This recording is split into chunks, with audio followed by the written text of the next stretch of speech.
Hi guys, dito ako ngayon sa likod ng bahay guys. Oh. May ginawa akong bagong bahay. Ito yung bagong bahay ng mga aso guys. Kasi dito, malamig siya guys pag tanghali. Tsaka mahangin ang punong mangga. So mas maganda dito sila mag-stay guys. No? Maulog ka di! Danila! Kaya ginawa ko to para sa kanila guys. So, para dito sila mag-stay. Kumainit doon sa harapan ng bahay guys. Saka tahimik dito sa likod. Oh, puro punong kahoy yan nakapaligid. Yan guys. Ay, bumaba talaga yung isa. So katapos ko lang guys, medyo napagod konti. So laban lang. Maganda kasi dito guys, kaya malawak yung tatakbuhan nila kasi wala pang nakatira dyan.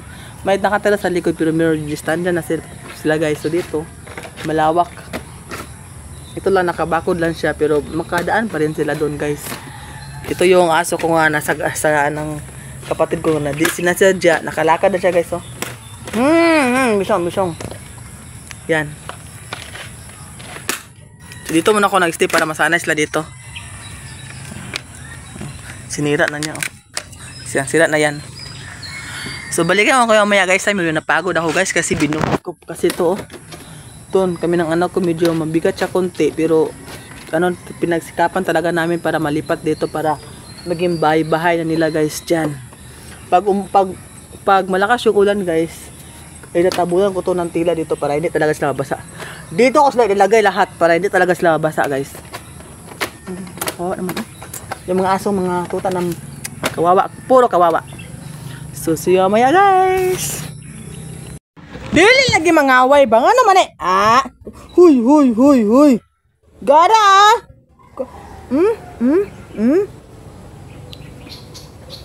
Hi guys, kain tayo dito guys sa likod ng bahay. Medyo nakatakilid yung phone pero okay lang yan guys. Laban lang, medyo palapit na yung init.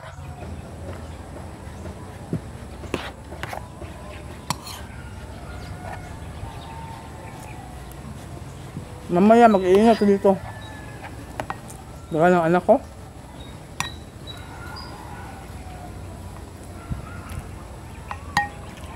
Pinabili ko siya ng ano.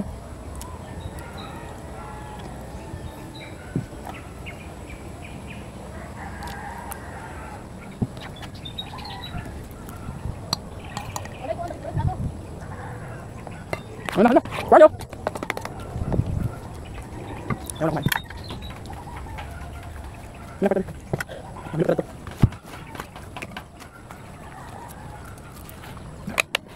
Parang dito, parang. Marang ko rin. So alis na kami. Balik na kami sa bahay. Dito lang kami nag-breakfast sa garden. Ayaw, ibutang. Ha? Ang mga ira ba tayo ibutang?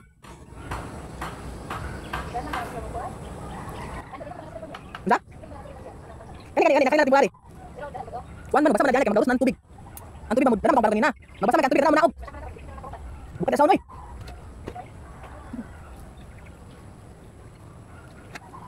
Di mo tama. Dito tama dali ka tuon. Tuon. Kapilok bok anak. Ang kapan kainit lang.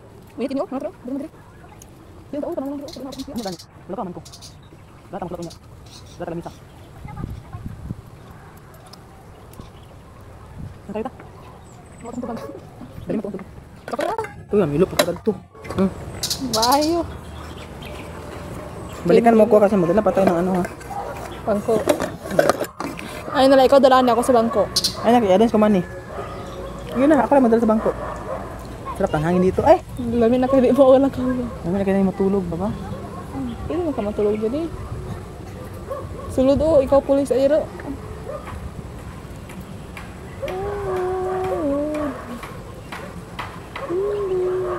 Magkuhan ka raw kang naipagkaon sa loob mo sa kitawagan na? Garden gan. Dili garden. Picnic. Sino picnic dapat o tawid? Igor ka ba? Malilo pa ko na.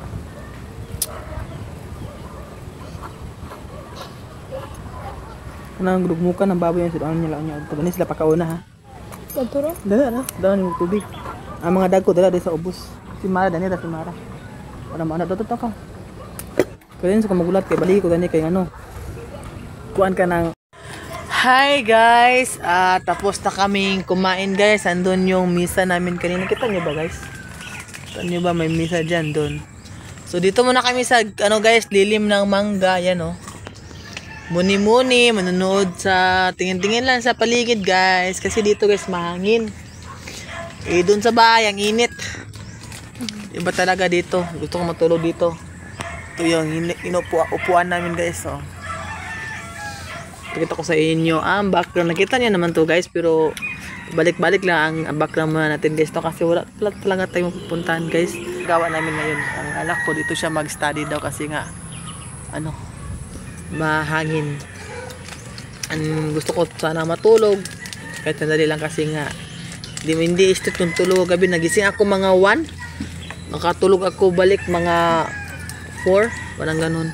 So balikan ko kayo maya guys. Thank you for watching guys. God bless everyone. Bye.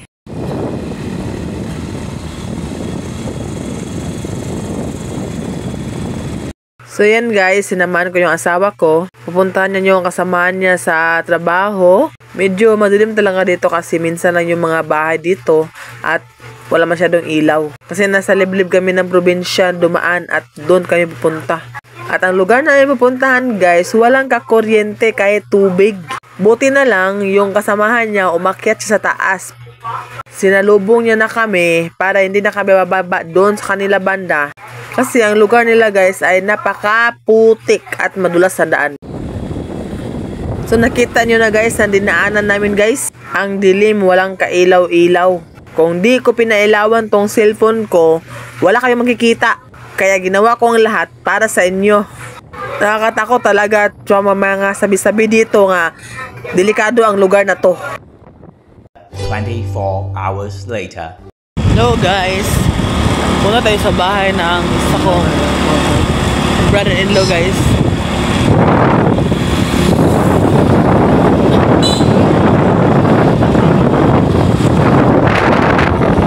Natahak na namin ang daan guys. Papunta sa tatahakin namin. Itong daan to, papunta to sa bahay ng kapatid ng asawa ko. Medyo ano na, palapit na ng magdilim. At saka buti na lang, ang lugar na to ay may mga ilaw na di tulad ng dati. Pero dito natin manadaanan, yung dati rin namin bahay na sa ngayon ay naging ano na, naging gubat tingnan. Pero di na namin pinapansin yung guys. Pinasadyos na lang namin ang mga pangyayaring naganap noon dati. Mahirap tanggapin pero wala tayong magagawa kasi nga ang mga mahirap na tulad natin ay wala talagang magagawa sa batas. Pag mahirap ka guys, wala kang batas. Pag mayaman ka, nasa iyo ang batas. So naging unfair ang batas. So ito yung dati namin tinatirahan guys, na ngayon iba na ang nagmay-ari guys, nga alis kami dyan na wala lang, parang aso, wala lang.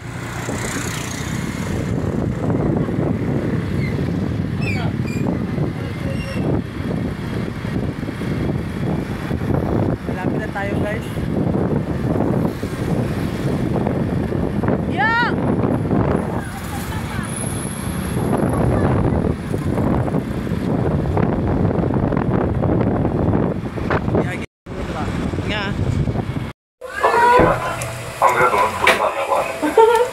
So nakauwi na pala kami sa bahay guys, no? Hindi ko na kayo na-update kanina kasi nga umulan. Ngayon ay magluluto tayo ng pang dinner natin. Ano bang nangyayari sa kamay ko? Ba't ang gulo-gulo? Ba't laging gumagalaw? Ganyan talaga guys pag wala kang cellphone holder. Palipat-lipat para ano mo yung cellphone mo malagay sa mabuting lagayan. Kasi pag di mo ayusin yung cellphone mo guys, baka mabasag, matumba, mahulog pa kaya. Ito ang tinitirahan namin guys. Bahay ito ng kapatid ko guys. Nakikitira lang kami dito. So ayan guys, nag-umpisa na ako magluto na yung nakita kasi nahirapan ako sa tumang kalisod. Walang tagahawak ng cellphone guys. Sa ngayon kasi wala pa akong cellphone holder. Pero kahit na nahihirapan, lumalaban pa rin no, para lang sa content, para lang magawa tayo ng video at may upload natin dito sa YouTube. Minsan guys, nakakapagod mag-edit guys. Minsan tinatamad, minsan naantok na ako guys. Pero hindi ko iniinda yun guys. Pinipilit ko talaga ang sarili ko guys kasi alam ko ang mga sacrifice kong to ay may patutunguhan guys. Minsan nakatulog na ko, hawak ko ang cellphone ko nga naka-on siya. At minsan natulugan ko yung cellphone ko, natapon ko na pala, hindi ko alam. Buti na lang at hindi nabasag, guys. Pero okay na, laban lang, no? Laban lang, inaan dyan, nagluluto, hindi nakita yung muka. Hindi man lang nakikita yung ginagawa.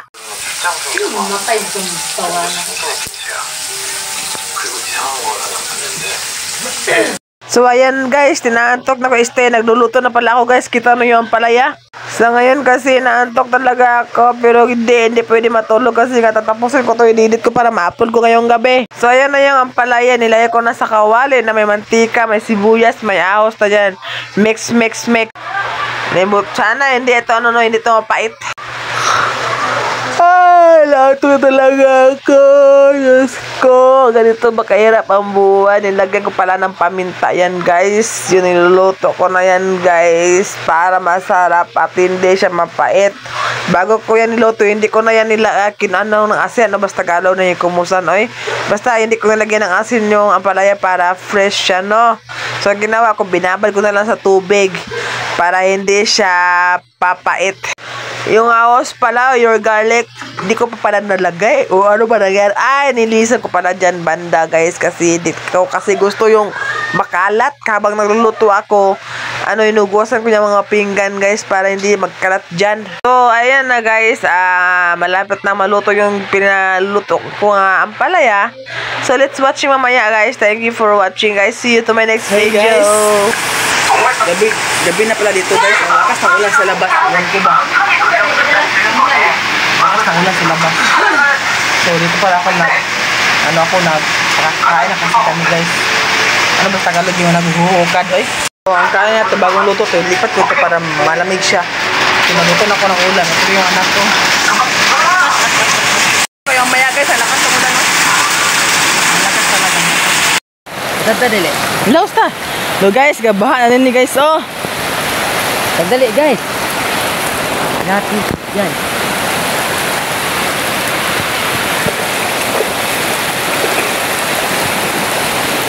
Nagkabasa-basa na itong shirt pa. Ay! Uy, pangilat pa dyan guys. Kuslahad, look ang kilat guys.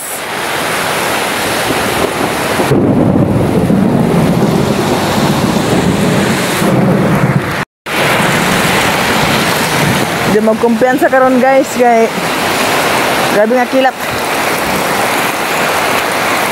Basa na akong likod, bahala na ang likod basa.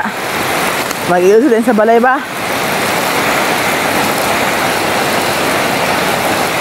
Gabaha na ni guys, kusukan tubig. Sa mo talaga sa ubo siguro, hindi pangilat sa Lord.